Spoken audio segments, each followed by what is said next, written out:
And so what we're looking at here, largely in silhouette as that dark clouds gather behind, is the ruins of what was once the largest hospital in the north of England. It's known as St Leonard's Hospital, and it was run by monks.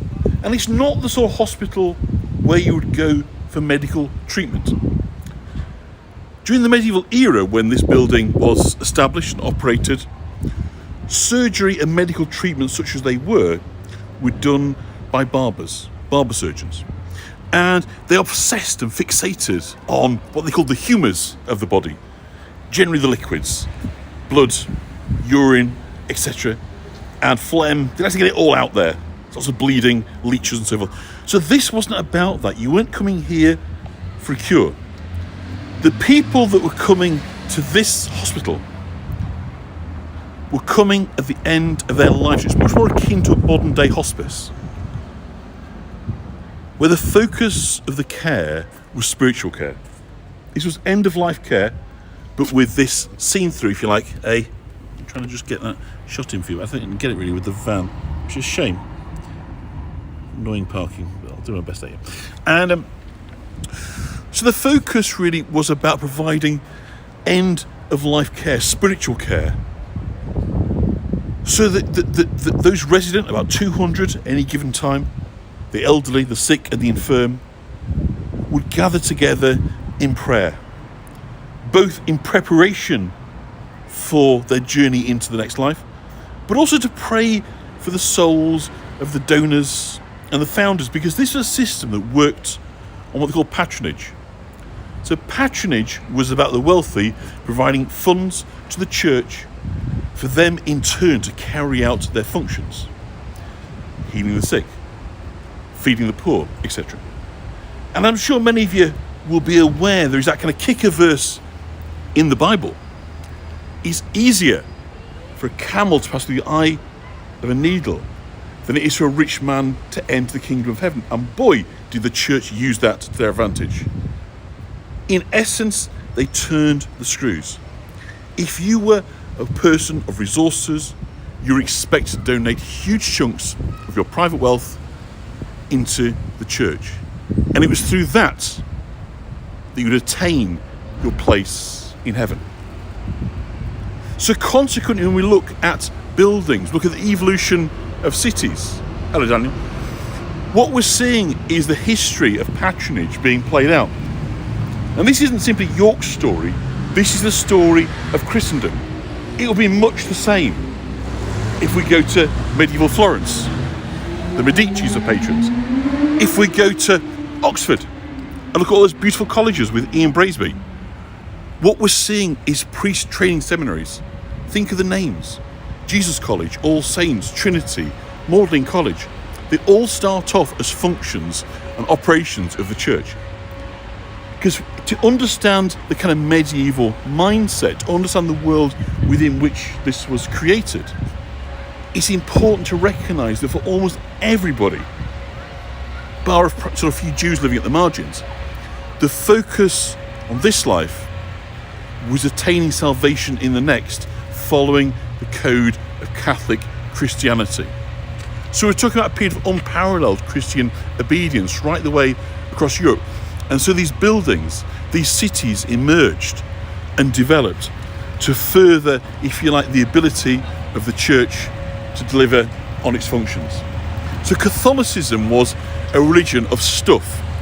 And I'm from an Anglo-Catholic family, so I'm not saying that in a derisory way, but it still is to a degree. It's about observance, saints' days, feasts, rosary beads, charities, pilgrimages, and so forth. That the way to heaven wasn't necessarily understanding a great depth of knowledge about the catechism or the scripture, but rather doing as you were told, observing the faith, following the instructions. It's all in Latin. You weren't meant to understand it. You were meant to understand that your role was not to question why. I've seen Robin. And so we're going to pass into the gardens sort of proper now. I'll take you to the other side of where we were looking at.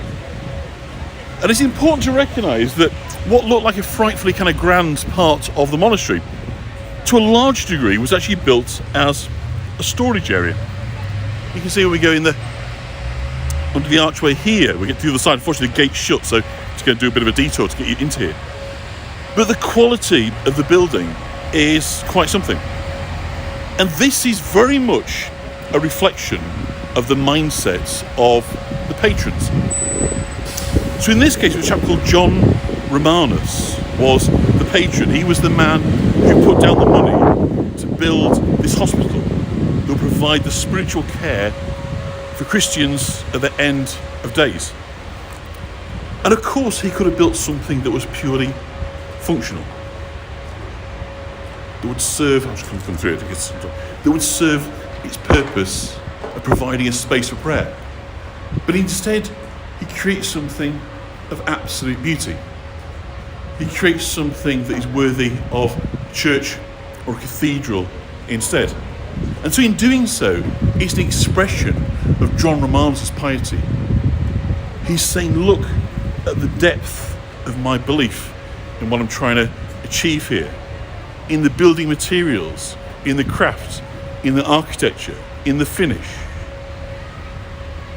That these become ways of seeing inside the mindset, the emotional drives, which led patrons to pay thousands and thousands and thousands of pounds at that time to create buildings in the service of God. And to do anything other than to, if you like, build them to the kind of top end would be to be seen as, if you like, shortchanging God. So you kind of couldn't really win. So consequently, what you've got going on across Europe at this time is almost an arms race between the patrons, all looking to demonstrate how wealthy they are, how successful they are, and how, in furthering the activities of the church, how they are sanctified as a result. So kind of very interesting period of kind of European history is patronage. So we'll pass now into the main section of the gardens. And is the back of my camera moving a little bit? It doesn't look cloudy on my side, but it's a little bit cloudy. Okay. A bit at the top. Let's just have a look at the flower beds before we move on. What a lovely splash of colour. Isn't that quite... I'll tell you what, let me just try one thing if I can.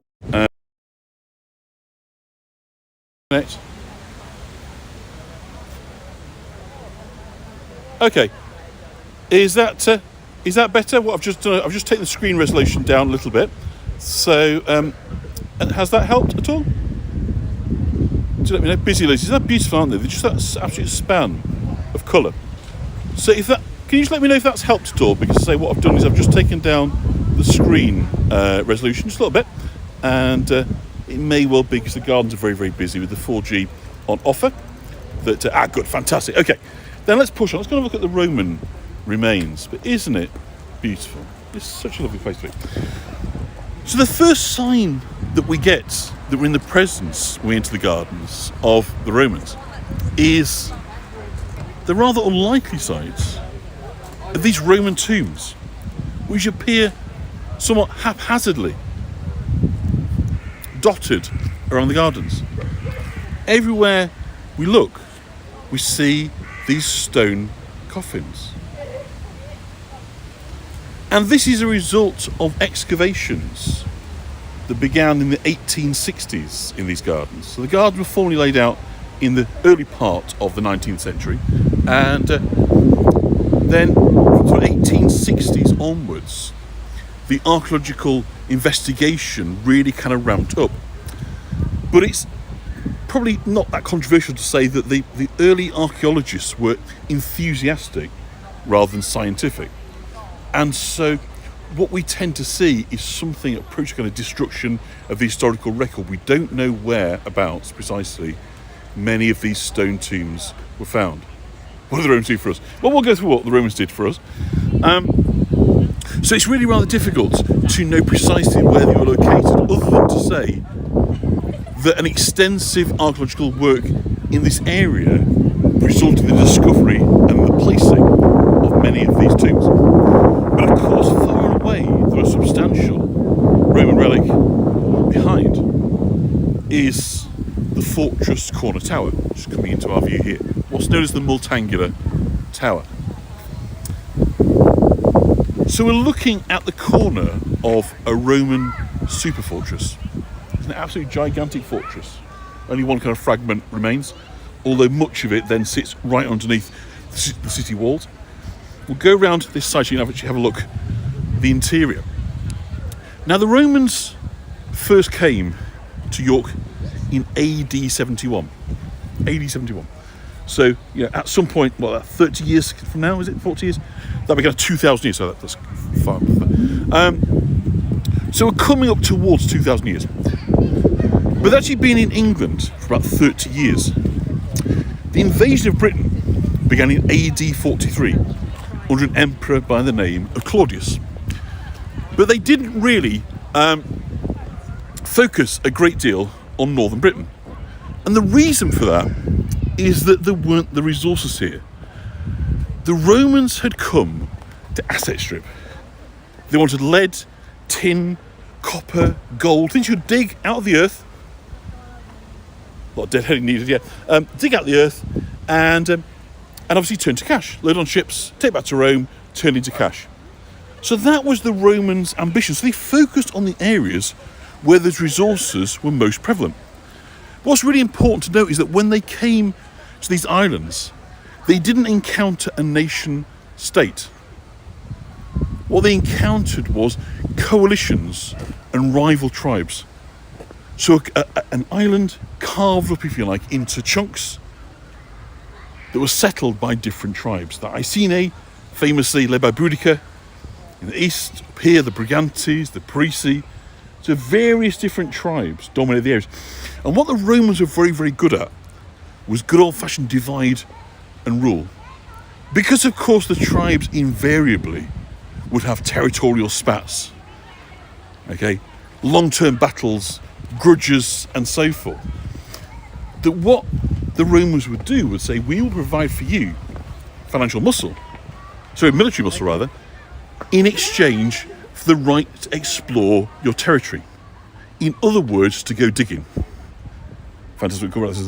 So we can go digging. And go digging, of course, what that means is the ability to extract these minerals and precious metals. So that was the kind of deal. The Romans would leave the tribes in peace, but if they were called upon, the Romans were there to assist. But I'd say the focus was on southeast England, Wales, famous for its gold, of course. It wasn't in northern Britain. The furthest north the Romans had got at this point was Lincoln, city of Lincoln, about 80 miles south of here. But all that began to change.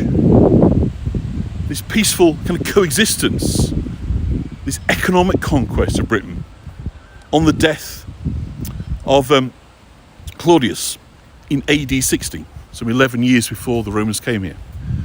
Because whilst Claudius had been focused upon, if you like, economic outcomes, he was succeeded by Nero. And Nero, you've probably heard of, was about as opposite as you could possibly get. Nero was vindictive. Nero was all about punishing his enemies and demonstrating his supremacy. He would dine while having guests tortured and flayed alive in front of him. But the thing that Nero did, that's proved time and time again, if you really want to upset people, do this. It's the number one best way to upset a population. He repeatedly raised the taxes. He turned the screw. And so that very question that Cheryl asked, what have the Romans ever done for you, starts to become a talking point. And it starts to become, if you like, that's right, Claudius, yeah, it starts to become the rallying cry. See the very, very distinctive Roman tiling, the herringbone pattern here of the Roman fortress. Beautiful, isn't it? And so it starts, firstly, in the east. East Anglia, the Iceni, Boudica. A rebellion rages, almost succeeds in knocking the Romans out of Britain. But they manage to rally and defeats Boudica. Boudica, of course, becomes a folk hero.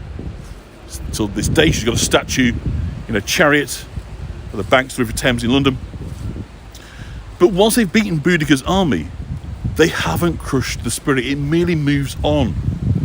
It's whack-a-mole. You hit one, down, pops elsewhere. So this time, it's in London. And the leader is the charismatic Caractacus. Great leader, would be king of this formative idea of the English peoples. And again, the Romans are very, very much on the back foot. They struggle with this popping up here, there and everywhere. But when they come to the battlefield, they secure a victory. But they fail to capture Caractacus. This talismanic leader escapes and he heads up here to north, to the court of Queen Cartamundra, the queen of the Brigantes. And the Brigantes is the tribe that covers all of northern Britain, so all of Yorkshire, where we are now. And Caractacus says, with your help, with your muscle, if you join the Rebel Alliance, we will finally have what it takes to drive the Romans from these lands. We can once again run this country for the benefit of people in this country, not those rotten asset strippers from Rome. So Queen Cartamundra, who's been treated very well by the Romans, has a dilemma. Does she hand over the popular, charismatic, uprising leader, Caractacus, to the Romans, or does she join the rebels and look to achieve the final missing military victory? Now, it's further complicated by the fact that her marriage has broken down. Venetius, her estranged husband, is a great supporter and general of Caractacus. So, of course, he is pushing for her to make a decision to join up with the rebels. But since a husband has vacated the bedchamber, it's been filled by a man called Velacticus. And Velacticus was in effect a chariot driver. And many of the old guards, he was a jumped up taxi driver who's now sharing the Queen's bed and getting all manner of preferments, rank, dress, special treatment. So they resent it, they resent him. And he is of the view that he wants to maintain the good life, and that's best served by staying with the Romans. So Queen Cartamundra, perhaps through pillar talk, who knows, is persuaded that her best interests are served by handing Caractacus over in chains. And so this is what happens. He's this folk hero, this almost mythical status guy. He's handed over by the Queen to the Romans. He's taken to Rome to face certain death. But actually, in a strange little aside, Caractacus so impresses the Roman emperors that he's allowed to live as a slave in the household. But of course, Queen Cartamundra has played a hand, and she's played it pretty disastrously. The people's view is that the Queen has turned against their interests and is now simply a puppet queen for the Romans. She's overthrown, and this is the last we hear. Queen Cartamundra, she simply disappears from the historical record, which isn't unusual. There isn't a huge historical record. What's remarkable is I can tell you the story in such depth. And the reason for that is pure happenstance, pure coincidence, an unlikely set of events which just so happened to coalesce around the story and the time I've told you. And that was the Roman historian writer Tacitus was here in York, in Iberacum, at this period. And he was following Agricola. Agricola was the Roman governor of Britain. He was touring around the country, and Tacitus was writing his biography. But it was rather toadying biography, because Agricola was also his father-in-law. So he's looking to get in his dad's good books, his father-in-law's good books. And so we're presented with this story, not about military conquest, not about tribal loyalties, not about the clash of ideals between one tribal nation and another, but rather a story of a marital spat. A queen disgracing herself by sharing a bedchamber with a man of very low social class, and that the Romans deeply resent coming here to sort this out. Because when Cartamundra is deposed, she calls upon the Romans to come and lend the military assistance. That's what brings the Romans to York. But they're not planning on staying. As far as they're concerned, they're coming to sort out a marital sprat, basically hold down northern England and use it as a bridgehead to advance further north, and of course to take northern Britain and Scotland. So we don't really know what happens to Cartamundra after that, but we do know that the ambitions that brought the Romans to York and built a fortress here soon fell apart. They found that England's north country was very, very difficult to hold. So what had first been a wooden fortress, within 50 years, they were building the stone colossus that we're looking at right now. So as we're walking down, we are looking at the remains of a Roman fortress. And what we know as well is that there should have been a tower right here. Because the Romans always built off plan. Everything they did was very much symmetrical, but it was the same wherever they went. It's simply the size and scale of the buildings that changed. So you can see here as well, there's a useful sign saying Roman interval tower, which is jolly helpful of them. So we know that there was a tower here, the next tower on the corner we've just come down from. And that means that the tower that we're looking at here is out of place. It doesn't belong. And actually, it's a tower that looks very, very humble, but has got a fantastic story. Not that we know all that much about it, but we know that it doesn't really belong. It's not Roman. It comes from the period immediately after the Romans up and leave.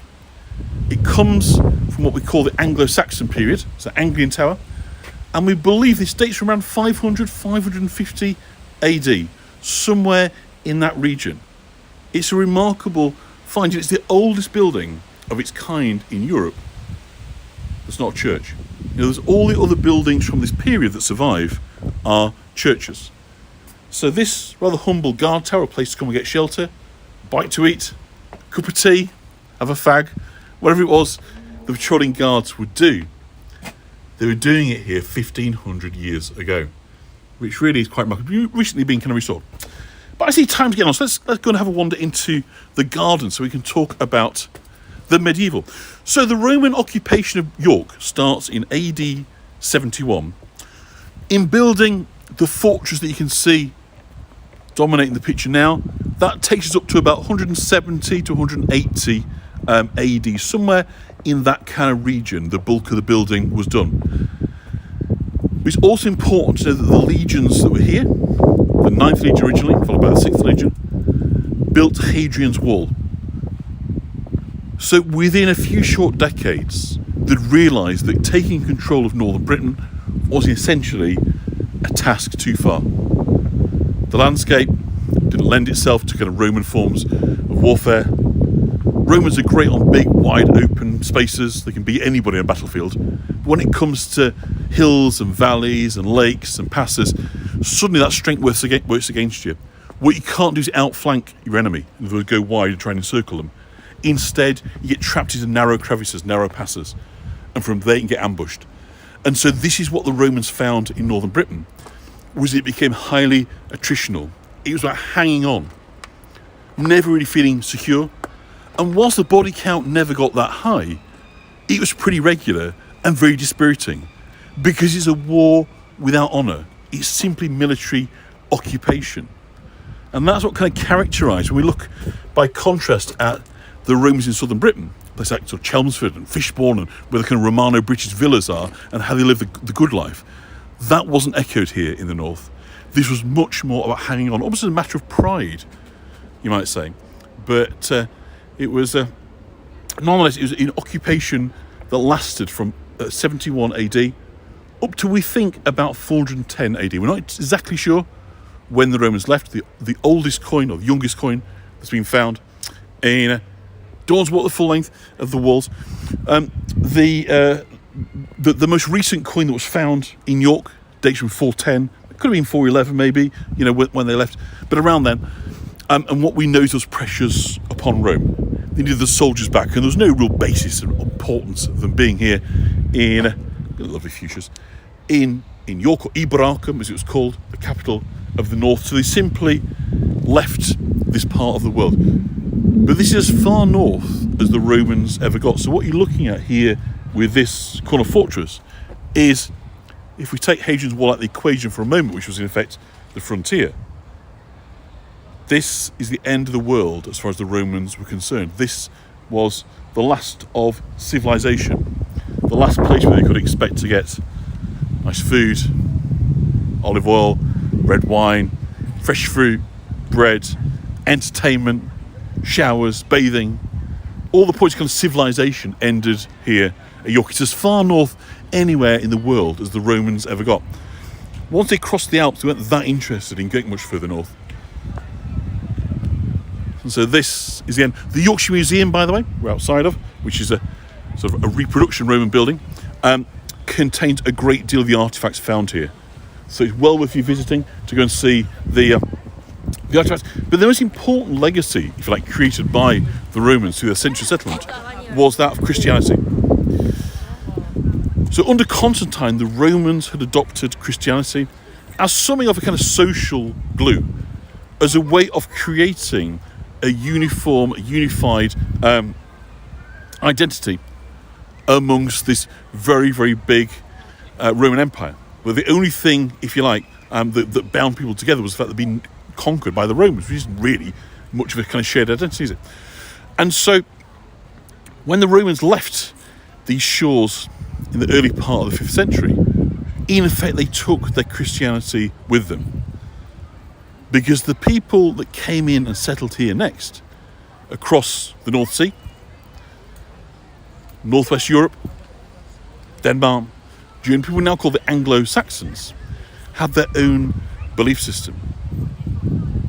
And so it became, by the beginning of the 7th century, a pressing requirement on the inbox of the in tray, if you like, of the Pope Gregory, was to bring these islands back to Christianity. And that's how it is that you see the ruins of what was once the largest monastery in northern England, St Mary's Abbey, in front of us.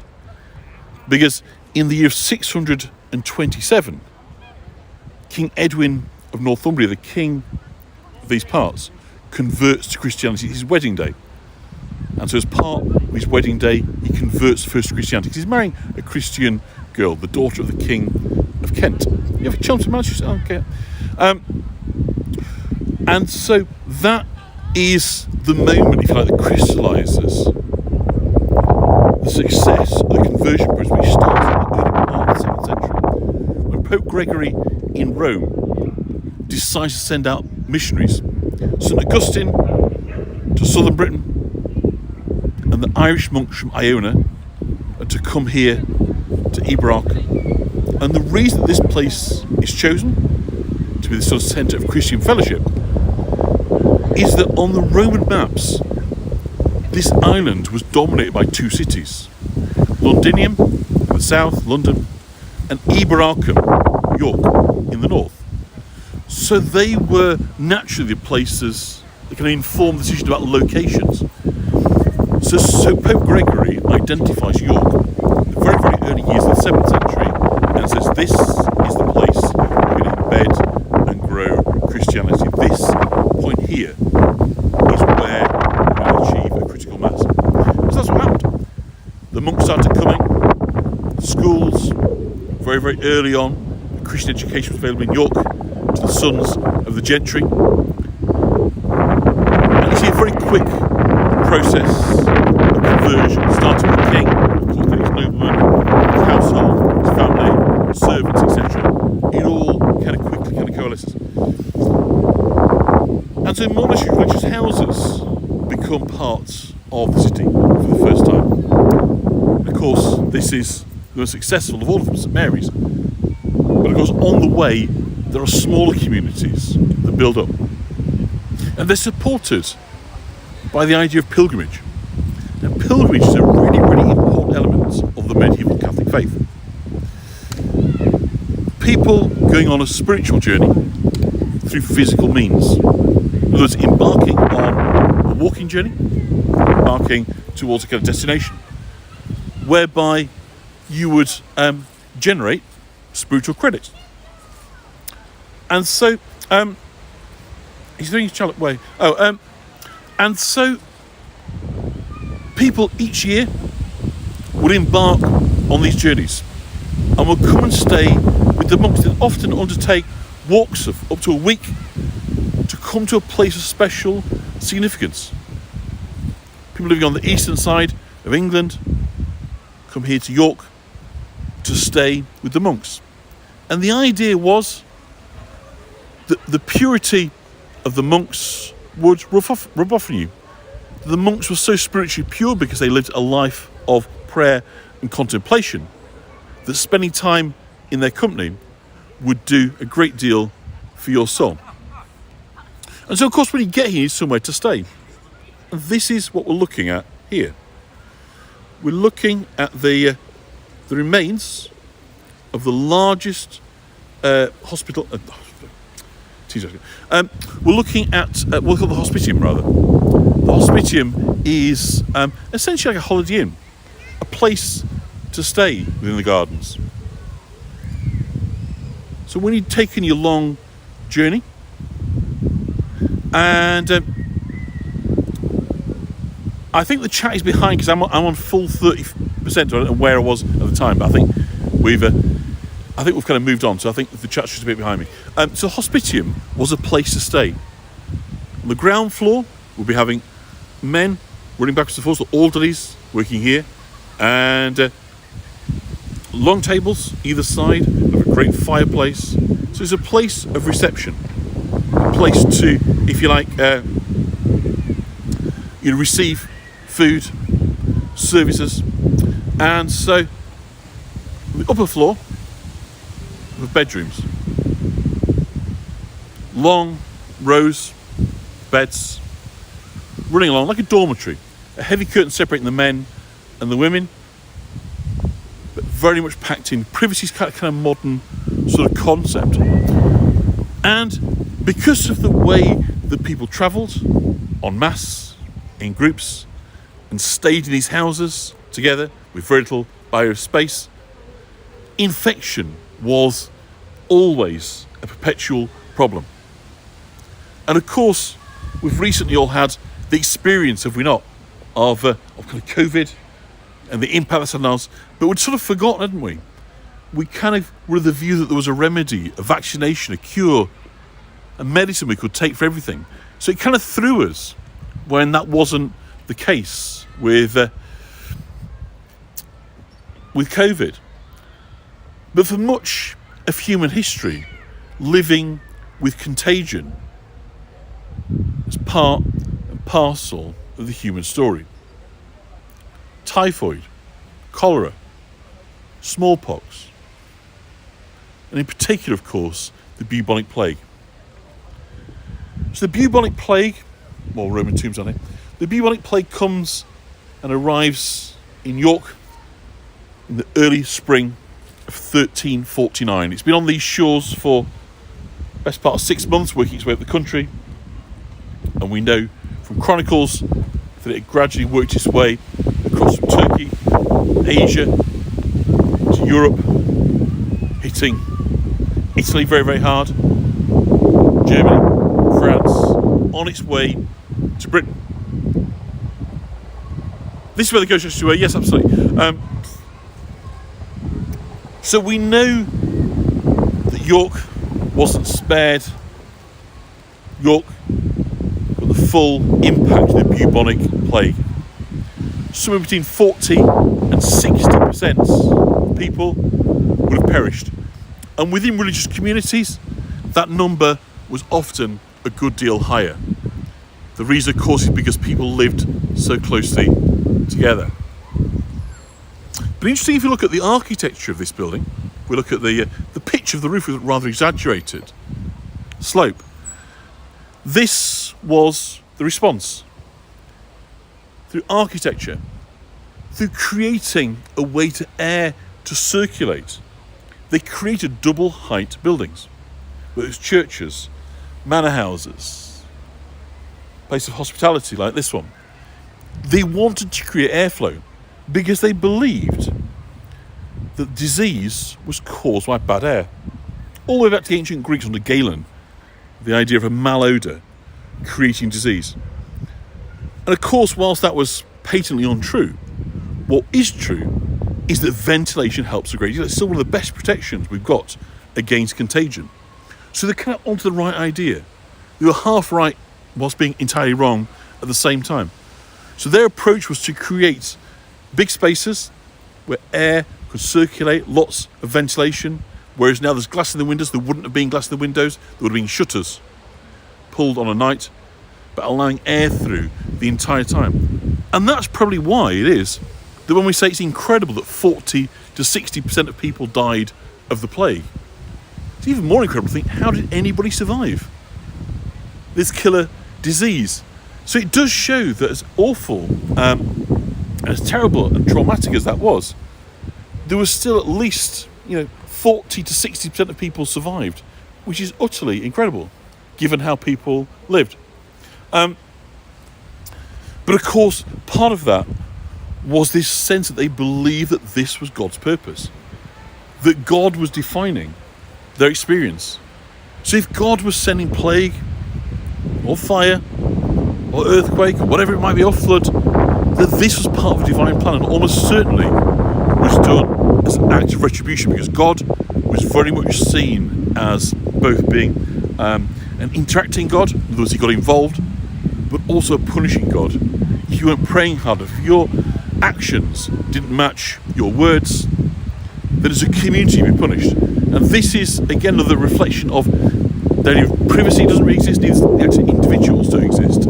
It tends to be thought of in terms of communities, religious communities like congregations.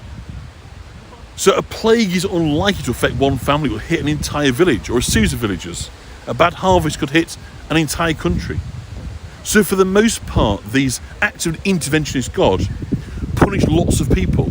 So consequently, then, lots of people will try their best to please God through praying more, through contributing more, through undertaking pilgrimages and coming to a place such as this to seek, if you like, the forgiveness of God and retribution. So this was the kind of the role that the monasteries played in society, a sort of cleansing, if you like, for communities. The people would come en masse. They'd wait until the seed had been planted. Between planting and the harvest of springtime was when the pilgrimages would occur. If any of you remember Canterbury Tales from school with odd kind of English language, that captures this moment in time beautifully. It's people of all different kind of social scales, some aristocrats, some thieves, churchmen, soldiers, all embarking on a pilgrimage from Southwark in London to Canterbury.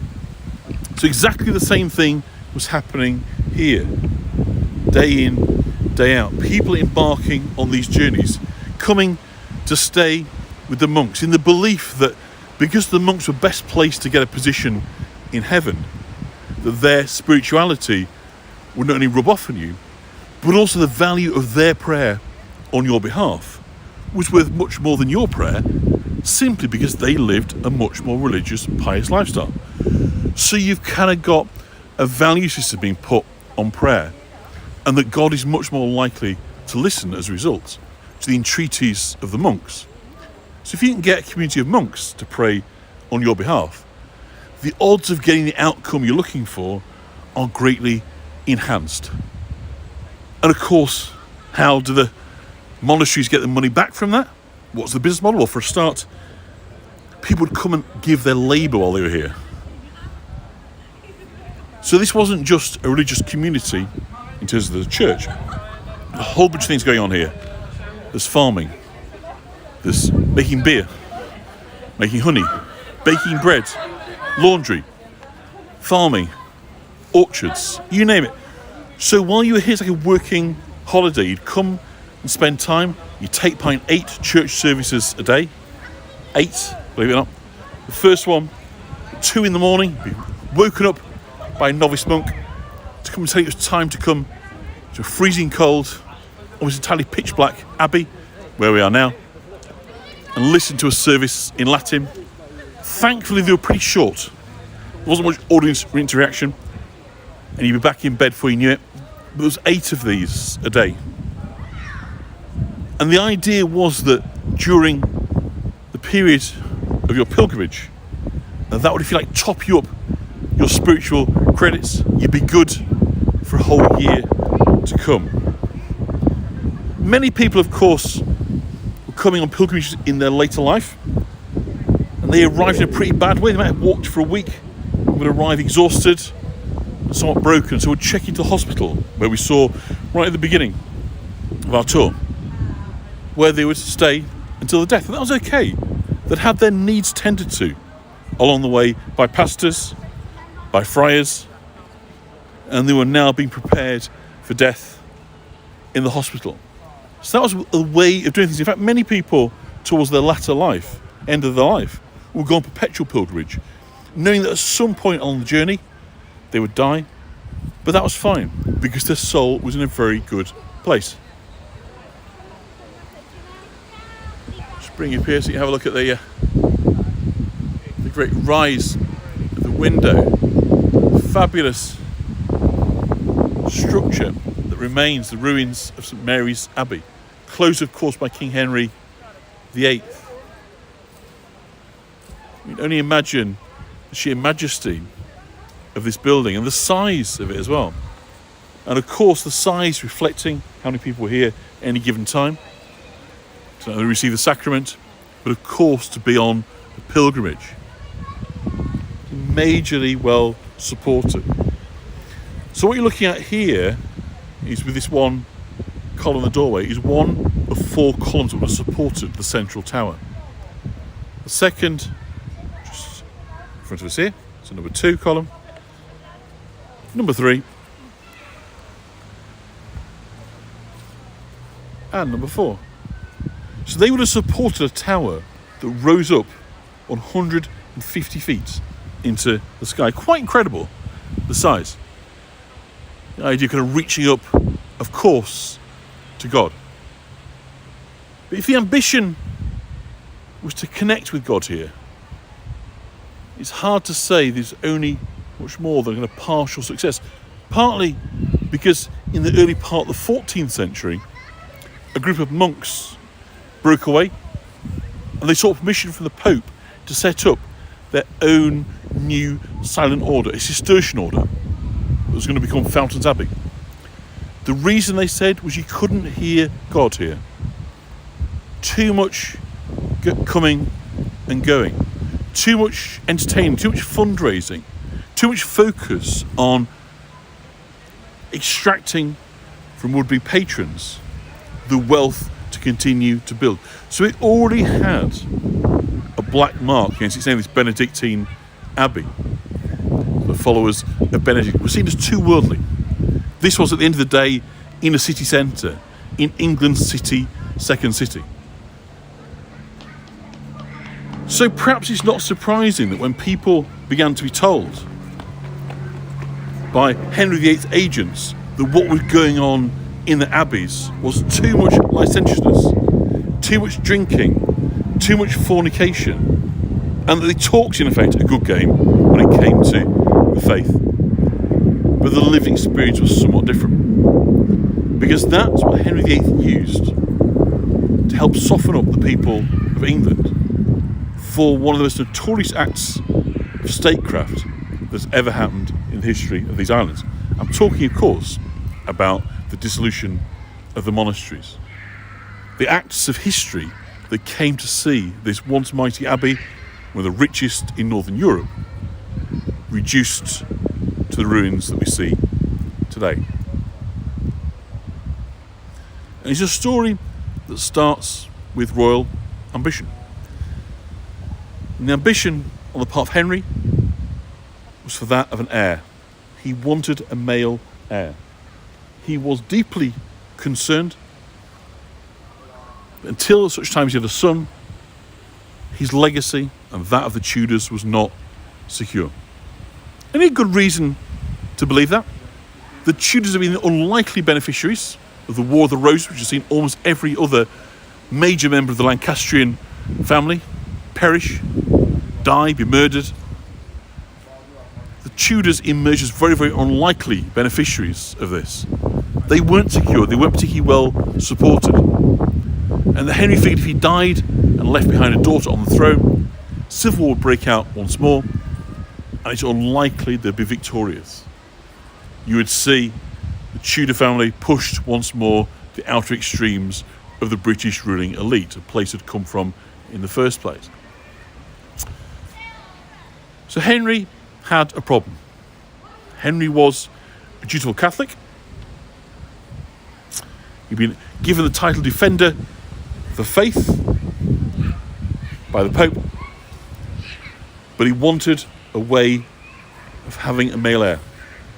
And by the late 1520s, his long-standing marriage to Catherine of Aragon looked ever increasingly unlikely to produce the heir.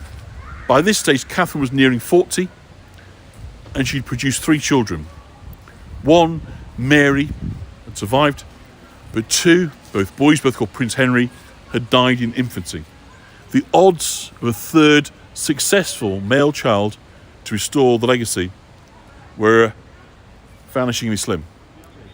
And of course, as many of you will know, by this time, Henry's head had been turned by the arrival of Anne Boleyn. Not conventionally pretty, we're told, but glamorous, sexy, knowing, and that compared to the demure Catholic Catherine, his wife, who spent most of her time in prayer, Anne was vivacious, bubbly, social, liked to sing and dance and play games, and she utterly enraptured Henry. Henry was completely obsessed with her, full of lust for her, wanted her, but she refused to be his plaything. She refused to be his mistress. Her sister, Mary, had been his mistress, so perhaps she knew better than most what the status of mistress actually meant. But interestingly, she then refused to be the official mistress. An official mistress was a position that carried some rank. You could expect that when the dalliance was over, to get a pension, to get a title, and to be looked after for the rest of your life. So being an official mistress was no little thing that Henry was offering. But for Anne Boleyn, it's not enough. She's got her eye on the prize. For Anne, she wants to be the queen. So if Henry is going to make this happen, if he's going to have Anne hand in marriage, shall I say, he needs to get out of his marriage. But he's a Catholic. He can't get divorced. So what can he do? Well, what he can do, of course, is he can seek a solution. And so this is where 2 men play a key role. One of them, Cardinal Wolsey, Archbishop of York. And secondly, his lawyer, Thomas Cromwell, are brought in to solve the problem, to find a way for Henry to get out of this marriage without losing his soul, without being excommunicated, so that he can marry Anne Boleyn and sire a male heir and cement his legacy. And the solution they come up with is very loyally, but it's pretty smart, it's pretty clever. And what they spot is a rather obscure verse in Leviticus, one of the opening books of the Bible, that say if you lie with your brother's widow, that God will be displeased and the union will not be blessed.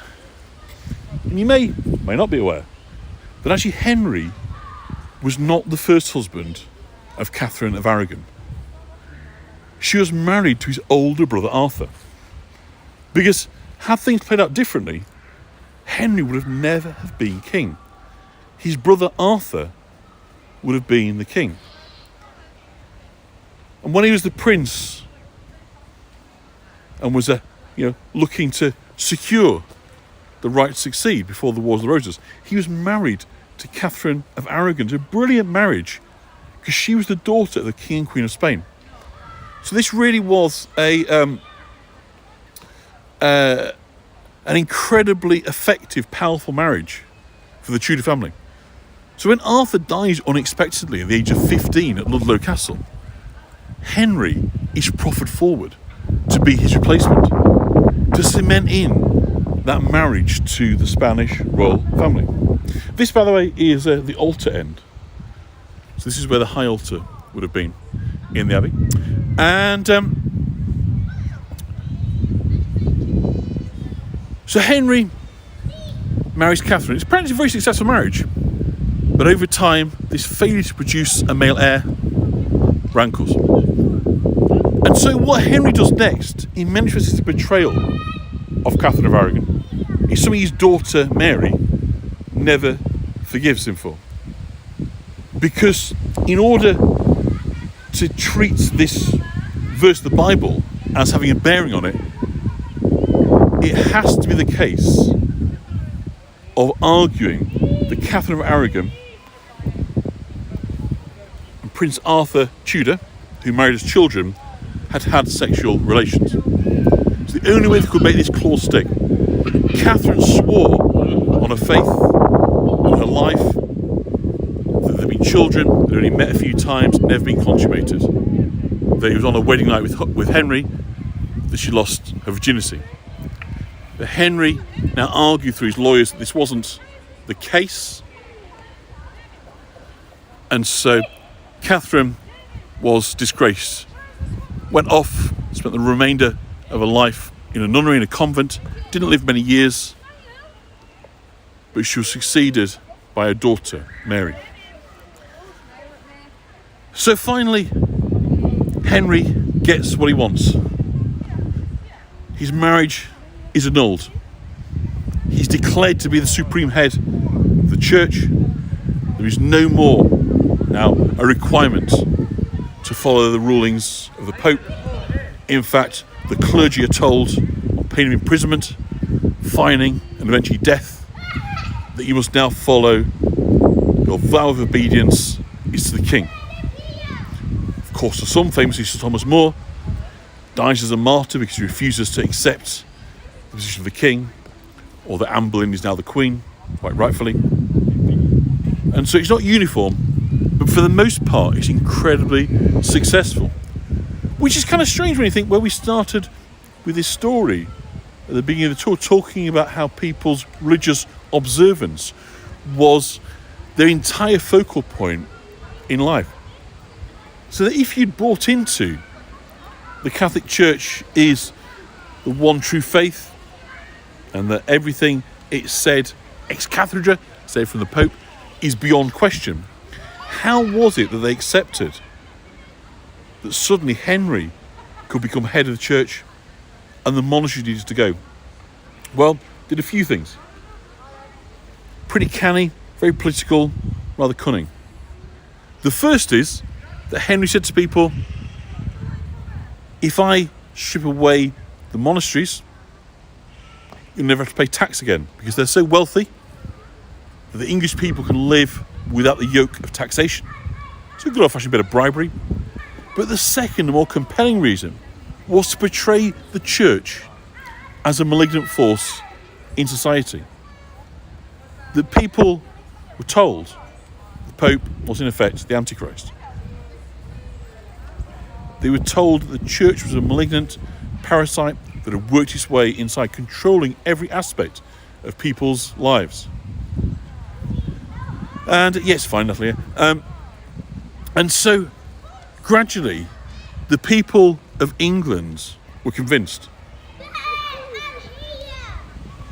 that maybe the Catholic Church were perfidious, untruthful, that their hold on society wasn't altogether healthy or desirable. And so perhaps reluctantly, at first hesitatingly at first, but overwhelmingly supportive, we began a new nation story of the Church of England, course, 200 years of religious war with Europe, and it created fault lines within society that still exist to this day, and tensions. But why did it leave the monasteries in ruins? Well, the monasteries were like banks. So Henry instructed his people to go in and first strip out the wealth, the income, the rents, the wills, the lands, the buildings, you name it. But when he'd done that, it was then the building materials. So here, the stained glass, the roof tiles, the floor tiles, the doors, you name it, stripped away. The stone used for other building projects. So why then leave it looking as it is now?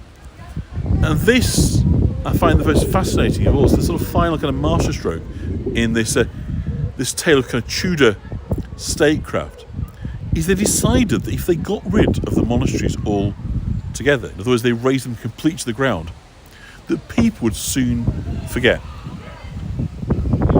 They'd forget the role within a generation or two the monasteries have played in society. So that actually by leaving them behind as partial ruins, it was a perpetual reminder never again to allow the Catholics to crawl into, if you like, public space and public life. So people were encouraged to visit the ruins to remember the disaster would averted, okay, and the saving grace of creating the Church of England and peeling away from Rome. So they're getting really strange when you look now at these ruins through that light, because of course they are stunningly beautiful. But when I think you apply this other factor and then think about them as being a warning, a demonstration, a declaration almost of England's refusal to sit under the yoke of foreign, as they would say, imperialistic rule, you start to see the seeds of British exceptionalism, foreign policy, Brexit. The whole nation identity can be seen through the view of the dissolution of the monasteries. This idea that we're different, that we're separate, that we should be in charge of our own affairs, is at the centre of the story. And with so much of English history, it's happened here in York. As George VI said, the history of York is the history of England. If it happened here, chances are you can find echoes of it here in the city. So I do hope you've enjoyed your time. Michelle, so I think the chat's quite a long way behind. Michelle, we know that that Henry was very, very close to Catherine of Aragon, and it was a matter of very deep personal regret that in effect he threw her under the bus, as we say in modern terminology, to get his divorce. But he was ruthless. And just finish off with a last view of the flowers. So I do hope you've kind of enjoyed or been intrigued or interested by the story of the gardens, because I do think it kind of runs right the way through the history of the city, starting of course with its emergence as the second city in Roman Britain, the city of Iberacum, the Civica Colonis, so a major provincial capital of the Romans, then instead becomes the focal point for Christianity, and it still remains to this day. We have two archbishops in this country, one of Canterbury and one of York. And of course yesterday I tried to take you to the village and we had all sorts of problems with that. So I shot some footage, so I'll be doing that tour I think Wednesday this week at home. So do come and hopefully join me. You can see the Archbishop's Palace.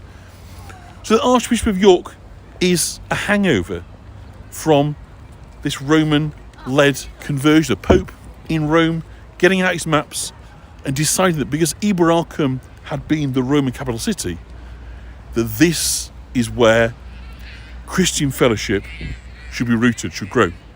So of course we have the minster, the monasteries, the religious houses here. This was a hugely important focal point for Christianity before the Restoration, before the Reformation rather.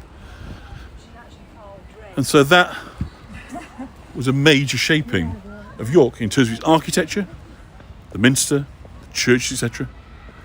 But of course also the wealth, the sheer amount of money that poured into York from the pilgrims, from the patrons, had made York one of the very wealthiest cities in northwest Europe. But in effect, its abandonment on the other side, when it found the money had dried up, was no longer coming in, when Christians were told you mustn't go on pilgrimages, then York felt the full impact of a change in history, the change in the city story. So there we go, we've done the gardens. I, as always, have enjoyed time in your company. I'm afraid at the moment still the chat does seem to run a little bit behind, so I can't be as dynamic as possible, but hopefully you've absolute power. Interesting question. So Cheryl's asking about could they communicate between him being English and her being Spanish. I would say absolutely yes. I think that is the case. They were certainly very, very close.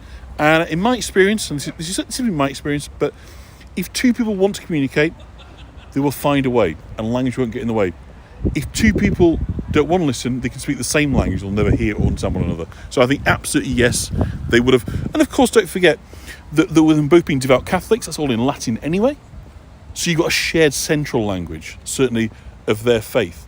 So a bit of deadheading required over here, but still I think very lovely indeed. So I do hope you've enjoyed your time with me here in York. I'm going to head out of the gardens, one last sort of pan down, have a look at the Roman tombs once more as we head out.